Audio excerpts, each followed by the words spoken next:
Itu Jannah. Assalamualaikum warahmatullahi wabarakatuh. Saya Oki Setiana Dewi. Saya akan membawa sahabat semua untuk mengunjungi negara Seribu Kubu Oman. Oman adalah salah satu negara muslim yang terkaya di dunia dan paling selamat untuk dikunjungi dan juga termasuk negara yang sangat bersih. Teruskan menonton Itu Jannah dan dapatkan package umroh dari Andalusia Travels and Tours di akhir program. Masihkah ada ruang untukku di tempatmu yang luas? Ku tahu aku banyak dosaku. Masihkah ada lagi belas? Allahumma inni as'alukal jannah. Itu Jannah. Islam adalah agama yang terbesar di Oman. Ada sekitar 99% penduduk Oman yang memeluk agama Islam. Sahabat yang dirahmati oleh Allah Subhanahu wa taala, Islam masuk ke Oman dengan cara yang sangat damai. Rasulullah SAW mengirimkan utusannya yang bernama Amr bin Ash radhiyallahu anhu untuk memberikan surat kepada Raja Oman. Surat ini sama seperti surat-surat lainnya yang diberikan kepada raja-raja melalui utusan-utusan Rasulullah SAW, seperti yang diberikan kepada Raja Mesir, Yaman, Bizantium, Persia dan sebagainya. Surat yang berisi ajakan untuk memeluk agama Allah Subhanahu wa taala. Ketika Amr bin As radhiyallahu anhu sampai ke Oman, beliau bertemu dengan putra Raja Julanda yang berkuasa, yaitu Jaifar dan Abdul. Dan ketika Jaifar dan Abdul mendengar kalimat seruan untuk memeluk agama Allah Subhanahu wa taala, ada beberapa soalan yang beliau tanyakan kepada Amr bin As sampai kemudian mereka pada akhirnya memeluk agama Islam. Maka Rasulullah SAW yang mendengar hal ini sangat bahagia dan mendoakan penduduk Hubairo atau yang sekarang kita kenal dengan nama Oman.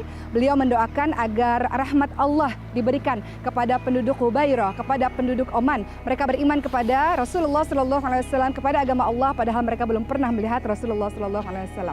Sahabat yang dimuliakan oleh Allah Subhanahu wa taala, tidak ada satupun pemerintahan Islam yang sanggup untuk menguasai Oman. Pada saat itu dinasti Umayyah yang berpusat di Damaskus ataupun dinasti Abbasiyah yang berpusat di Baghdad tidak dapat menguasai Oman karena Oman merdeka dari pusat pemerintahan Islam. Oman kemudian diperintah oleh berbagai macam imam dari aliran ibadi sampai kemudian berubah, diperintah oleh seorang sultan yang bernama Sa'id bin Taimur pada tahun 1932. Di tahun 1970, putra dari Sa'id bin Taimur yaitu Sultan Qaboos menggulingkan ayahnya, menjatuhkan ayahnya dan kemudian berkuasa sampai hari ini. Di bawah pemerintahan dari Sultan Qaboos, Oman mengalami kemajuan yang sangat pesat dari berbagai macam sektor. Masihkah ada ruang untukku di tempatmu yang luas? Ku tahu aku banyak dosaku. Masihkah ada lagi belas? Maskat adalah ibu kota Oman. Dahulu tempat ini menjadi pelabuhan yang sangat penting bagi timur dan barat karena letaknya berhampiran dengan muara Teluk Parsi. Pada tahun 1970 pada saat Sultan Qaboos berkuasa, maka kita bisa melihat Maskat mengalami perkembangan atau kemajuan infrastruktur yang sangat hebat. Dan ada beberapa landmark yang sangat terkenal di Maskat ini, beberapa di antaranya adalah Masjid Qaboos, Masjid Ruwi, kemudian ada Museum Warisan Oman, Museum Pemerintah Oman, dan pameran oil dan gas, dan masih banyak lagi. Teman-teman sekalian, kalau kita lihat di belakang saya, kawan-kawan bisa melihat bahwa bangunan-bangunan di Oman ini tidak terlalu tinggi. Mereka sangat senang mengekalkan keadaan semula jadi. Dan yang menarik di Oman adalah kita jarang sekali melihat wanita-wanita Oman di jalan-jalan, kecuali Maskat. Kenapa? Karena wanita-wanita di Oman biasanya akan sibuk berada di rumah untuk mengurusi rumah tangganya, untuk mengurusi suaminya, untuk mengurusi anak-anaknya. Dan saya akan menjelajahi, akan mengembara di Maskat dan akan menunjukkan kepada teman-teman semua tempat-tempat menarik di Maskat.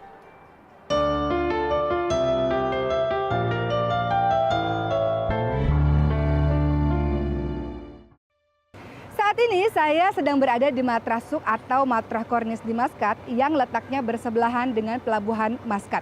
Pelabuhan ini dulunya menjadi pusat perdagangan di zaman pelayaran. Di Matrasuk ini menjual berbagai macam barang-barang khas Oman seperti souvenir, karpet, wangian, dan sebagainya. Dan sahabat semua, sebentar lagi saya akan membawa Anda semua ke pasar ikan, pasar buah-buahan, dan Anda semua bisa melihat bahwa banyak sekali laki-laki yang membeli barang-barang tersebut, bukan perempuan. Karena di Oman, perempuan sangat dihormati dan sangat disayangi sehingga laki-laki tidak mengizinkan perempuan untuk pergi ke pasar. Doakan saya supaya mendapatkan harga yang murah. Jom.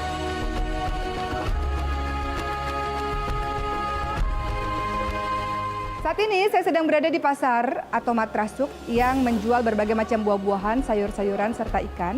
Saya ingin melihat bagaimana penduduk tempatan membeli barang keperluan mereka sehari-hari di hujung minggu ini.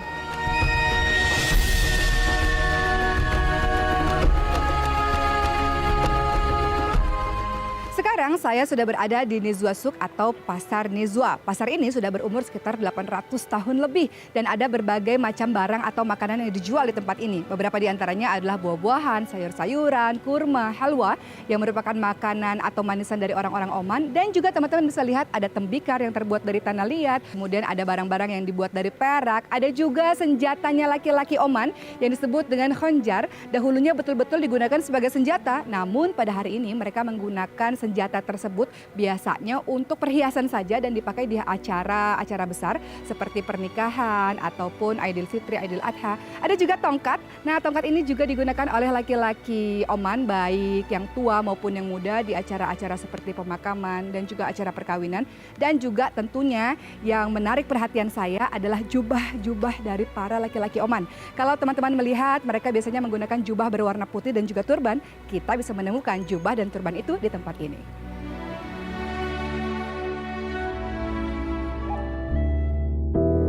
Intu Jannah.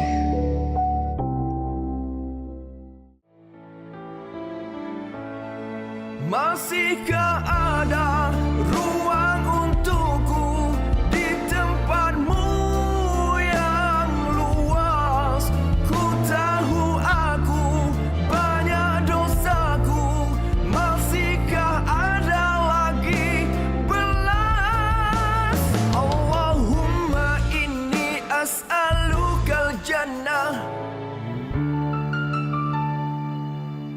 Sahabat yang dimuliakan oleh Allah Subhanahu wa taala, saat ini saya sedang berada di Bandar Nizwa. Nizwa terletak sekitar 150 km dari Maskat. Dahulu tempat ini dijadikan sebagai ibu negara bagi kota Oman. Dan kalau kita ingin melihat gambaran masyarakat Oman di zaman dahulu, maka kita bisa pergi ke Nizwa. Ada tempat yang menarik yang harus sahabat semua kunjungi ketika sahabat semua berada di Nizwa. Salah satunya adalah Nizwa Fort atau Kubu Nizwa. Dahulu tempat ini dijadikan sebagai istana dan tempat tinggal bagi imam dan keluarganya. Namun pada saat abad ke-12 ada seorang imam yang bernama Imam Sultan bin Saif al-Ya'rubi menjadikan tempat ini bukan lagi sebagai istana melainkan kubu pertahanan. Beliau membina sebuah tower atau sebuah menara yang sangat besar dan sangat tinggi, dan biasanya di tower atau di menara inilah para askar mampu melihat musuh dari kejauhan, sehingga musuh akan sulit sekali untuk memasuki kota Nizwa ini. Dan teman-teman sekalian, kubu ini juga sangat menarik karena untuk memasukinya harus melewati jalan yang sempit. Akibatnya musuh akan sangat sulit sekali untuk memasuki kubu ini. Kita akan masuk ke dalamnya dan kita akan lihat berbagai macam bilik yang sangat penting di dalam kubu ini. Di antaranya adalah bilik perniagaan, bilik membaca, penjara, ada juga perigi dan masih banyak lagi. Jom.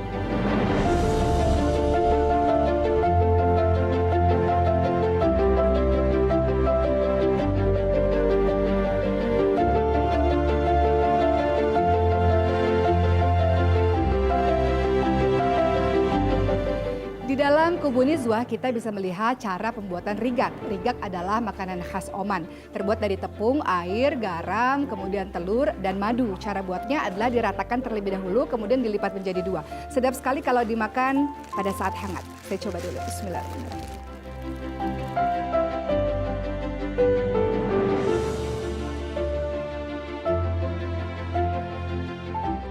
Teman-teman, rasanya sangat manis dan juga mengenyangkan karena memang ini terbuat dari gandum. Jadi biasanya orang-orang Oman ini atau Omanis memakan rigat ini pada saat makan pagi, tapi juga bisa dimakan di tengah hari maupun malam hari.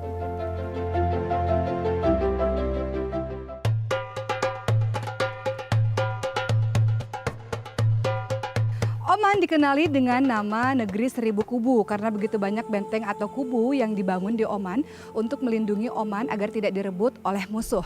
Teman-teman sekalian, salah satu kubu yang paling tertua di Oman terletak di Bahla, yaitu Kubu Bahla. dibangun pada abad sekitar 15 sampai ke-17 oleh suku Nabhan. Pada saat itu Islam belum menguasai tempat ini. Teman-teman sekalian, Bahla Fort atau Kubu Bahla ini juga merupakan tempat yang dilindungi oleh UNESCO, sebuah organisasi yang bergerak dalam bidang keilmuan, pendidikan, dan kebudayaan di bawah PBB. Dan terus mengalami perbaikan demi perbaikan sampai tahun 2012 barulah dibuka untuk umum. Sebagaimana yang kita ketahui bahwa fungsi benteng atau kubu adalah perlindungan agar tidak dimasuki oleh hal-hal yang buruk, dalam kehidupan kita juga harus memiliki kubu atau benteng. Apakah benteng pertahanan perlindungan untuk kehidupan kita adalah dengan agama Islam? Barang siapa yang berpegang teguh kepada tali agama Allah, insya Allah tidak akan pernah dimasuki oleh hal-hal yang buruk. Kenapa? Siapakah yang senantiasa membisik-bisikkan hal-hal buruk dalam kehidupan kita? Adalah yuwaswisu fi sudurinas minal jinnati wan nas. Dalam surah An-Nas dijelaskan ada yang senantiasa membisik-bisikkan hal-hal yang buruk, syaitan dari kalangan jin dan dari kalangan manusia.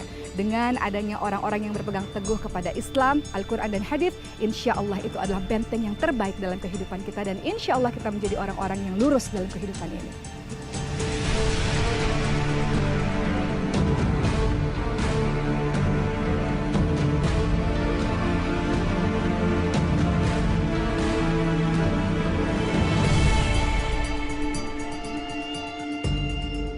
Di Bahla juga terdapat istana yang paling indah di Oman, yaitu Jabrin Castle atau Istana Jabrin yang dibuat di akhir abad 17 oleh Imam Bil Arab bin Sultan. Pada saat itu istana ini dibuat pada masa damai karena ayah dari Imam Bil Arab, yaitu Imam Sultan bin Saif telah berhasil mengusir orang-orang Portugis. Tempat ini, istana ini dibangun karena rasa kecintaan yang sangat hebat dari Imam Bil Arab kepada seni dan juga sains. Oleh karena itu kita bisa melihat berbagai macam ruangan-ruangan yang sangat indah dan juga dihiasi dengan desain interior seperti kaligrafi-kaligrafi Arab di dalamnya. Jom kita masuk ke dalam.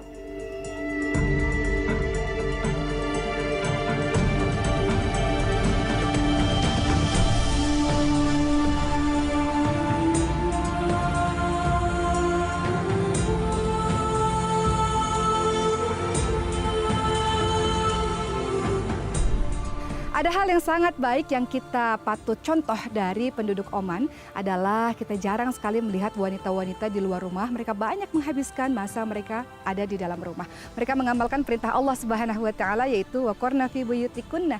Tempat yang paling baik bagi seorang wanita adalah lantai rumahnya sendiri. Maka siapakah yang bekerja? Siapakah yang mencari nafkah? Adalah suami-suami mereka. Lagi-lagi mereka mengamalkan perintah Allah dalam surah An-Nisa ayat 34. A'udzubillahi minasyaitonirrajim. Ar-rijalu qawwamuna 'ala nisa'i bima faddalallahu ba'dahum 'ala ba'di wa bima anfaqu min amwalihim. Laki-laki disebut pemimpin bagi wanita. Kenapa? Karena ia memiliki kewajiban untuk menafkahi wanitanya. Dan setiap wanita yang ada di rumah, maka ketika dia ridha, ketika dia patuh, dia mendapatkan pahala yang sama dengan apa yang dikerjakan oleh suaminya. Hal ini pernah terjadi di zaman Rasulullah SAW. Ada seorang wanita bernama Asma yang bertanya kepada Rasulullah SAW. Laki-laki itu, wahai Rasulullah, mereka boleh keluar rumah, mereka boleh berjihad, mereka boleh sholat berjamaah dan sebagainya. Sedangkan kami perempuan, kami hanya ada di rumah, mengurusi rumah tangga, mengurusi anak-anak. Bagaimana kami bisa mendapatkan pahala yang besar seperti yang didapatkan oleh laki-laki?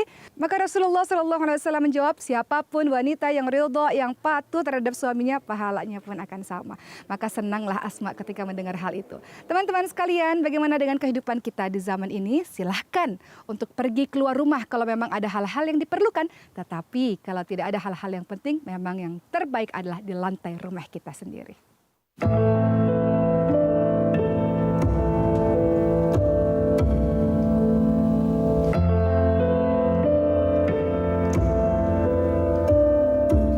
Semua di atas Jabrin Castle ini atau Istana Jabrin, izinkan saya untuk menyampaikan sesuatu yang sangat penting.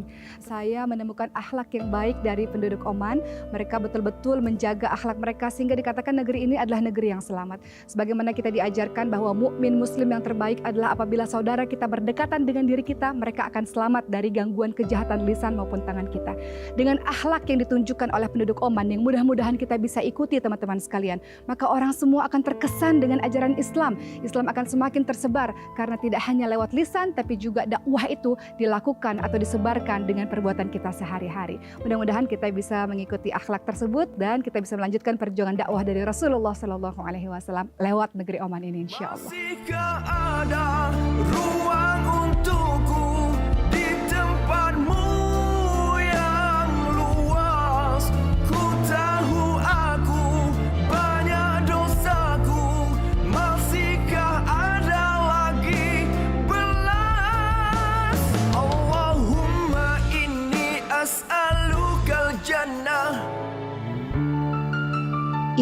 Jannah.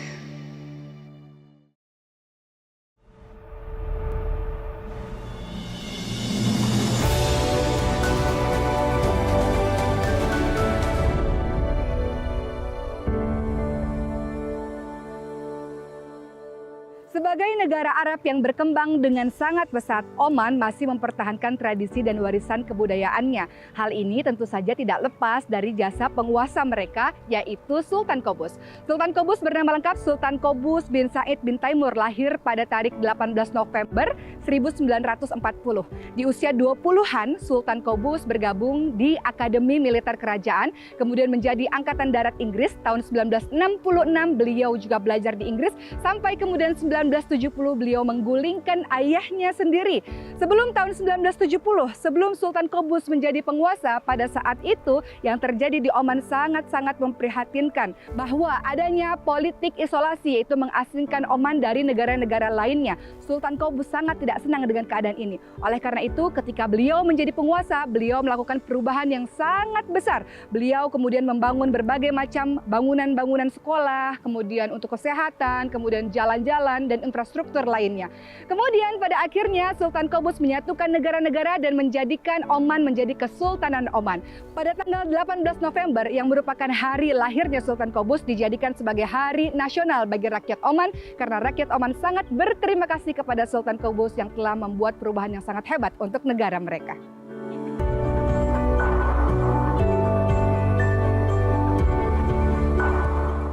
Islamic Center di Masjid Qaboos maupun masjid-masjid lainnya sebetulnya memiliki tugas atau fungsi yang sangat hebat, yaitu menjelaskan ajaran agama Islam kepada siapa saja. Termasuk Islamic Center yang ada di Masjid Qaboos biasanya akan menjelaskan mengenai Islam kepada pelancong-pelancong yang bertanya soal Islam. Banyak dari mereka yang mengalami Islamofobia atau berita-berita buruk mengenai Islam sehingga memiliki perspektif atau pemikiran yang buruk terhadap Islam. Namun Islamic Center ini mengklarifikasi atau menjelaskan ajaran sebenarnya tentang Islam. Oleh karena itu, beberapa pelancong pada akhirnya memasuki agama Islam. Setelah mereka menjadi mu'alaf, mereka akan diberi sokongan, mereka akan diberikan kelas untuk mempelajari Islam lebih dalam lagi, dan kalau di antara mereka ada yang tidak mampu akan diberikan zakat, sehingga mereka bisa menjalani kehidupan sebagai seorang muslim dengan tenang dan baik, insya Allah.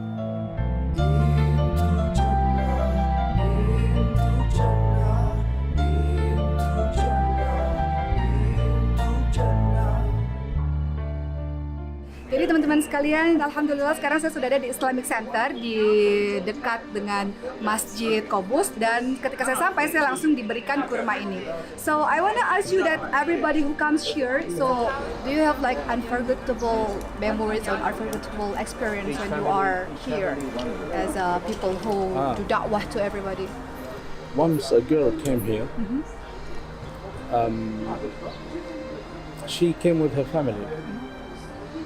And actually, it started outside of this mosque. She came with her family, and she felt something inside of her, and asked her father to stop by a mosque, a small mosque. Her father didn't understand what that for, but he said, okay, he stopped, and she got inside the mosque. Then an Omani guy went inside the mosque to pray, and he saw a girl, a blondie girl, a Western girl, sitting in the mosque and bowing to the down. And he asked her, what are you doing? She said, in the men section. He asked her, what are you doing? She said, I just felt like I want to bow to the one who created me. Who's that one? What's the attributes? Nothing. She doesn't know anything. And she was like 18 years old, very young. Okay, thank you, sir. Thank You're you welcome. so much. Thank you very much.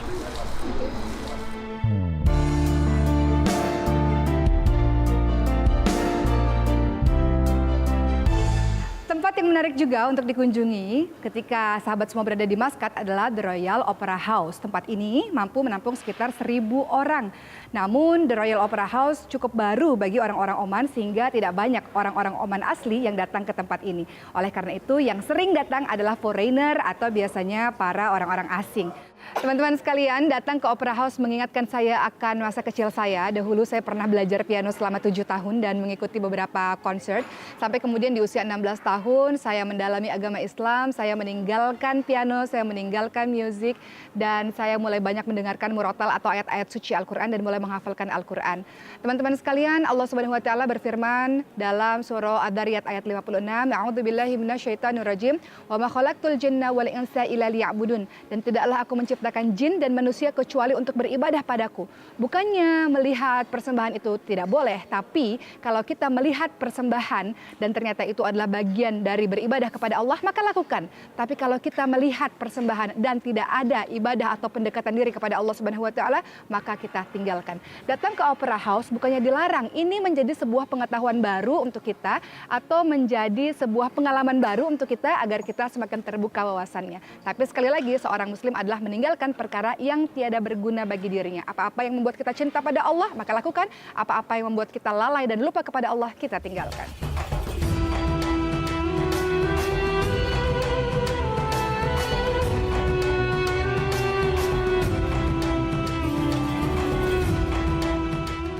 Membicarakan mengenai Oman, tentu kita harus mengenal lebih dalam mengenai orang yang sangat berjasa dalam penyebaran agama Islam di Oman ini. Pada masa Rasulullah SAW, Amr bin As dikirim oleh Rasulullah menuju ke Oman dan menyebarkan ajaran agama Islam di Oman sampai kemudian menjadi pemimpin di Oman. Lalu pada saat Rasulullah SAW wafat dan digantikan oleh Abu Bakar As-Siddiq radhiyallahu anhu, Amr bin As pun berhasil untuk menaklukkan beberapa kota, beberapa bandar yang ada di wilayah Palestina. Pada masa Khalifah Umar bin Khattab radhiyallahu anhu, Amr bin As menjadi pemimpin di Palestina dan juga membawa sekitar 4.000 pasukan untuk melawan 50.000 pasukan Romawi di Mesir dan berhasil menaklukkan Mesir. Amr bin As pun kemudian wafat di usia ke-90 tahun. Begitu banyak jasa dari Amr bin As radhiyallahu anhu, maka tentu saja kita patut untuk mempelajari dan menghayati kisah hidup dari beliau.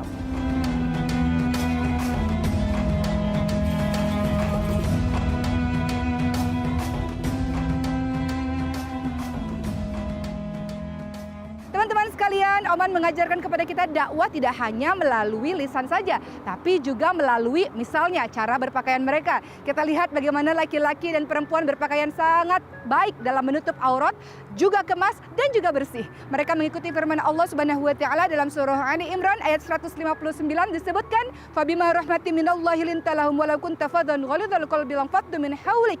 Kita diminta untuk berlemah lembut, berkasih sayang. Kita diminta untuk tidak bersikap keras, tidak berhati kasar. Kalau kita melakukan hal yang demikian, pasti orang-orang akan menjauh daripada kita.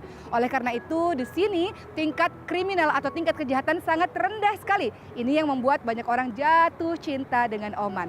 Maka Oman memberikan hikmah yang luar biasa untuk kita untuk terus berdakwah karena ini adalah tugas kita sebagai umat Islam. Baik, kita sudah sampai di akhir program. Tentunya seperti biasa saya memiliki soalan kepada teman-teman semua. Kalau sahabat semua mampu menjawab, maka kawan-kawan semua akan mendapatkan package umrah dari Andalusia Travels and Tours. Soalannya adalah, tahun berapakah Sultan Qobus, Sultan Oman pada saat ini berkuasa di Kesultanan Oman?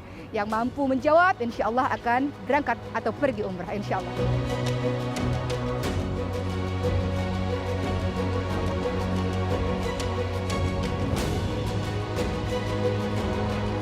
Saya mengucapkan terima kasih kepada Andalusia Travels and Tours dan Oman Air yang telah membawa saya ke tempat ini. Insya Allah kita berjumpa di episode selanjutnya. Assalamualaikum warahmatullahi wabarakatuh. Ladies and gentlemen, this is Khalid from Oman. Oman, it's a country in Middle East. We are famous in Oman by our nature, our history, our peace, and our hospitality. So, you are more than welcome to visit Oman. If you are planning to visit this beautiful country, my advice to you to visit it in winter time. It's amazing, it is peaceful. Again, you are welcome.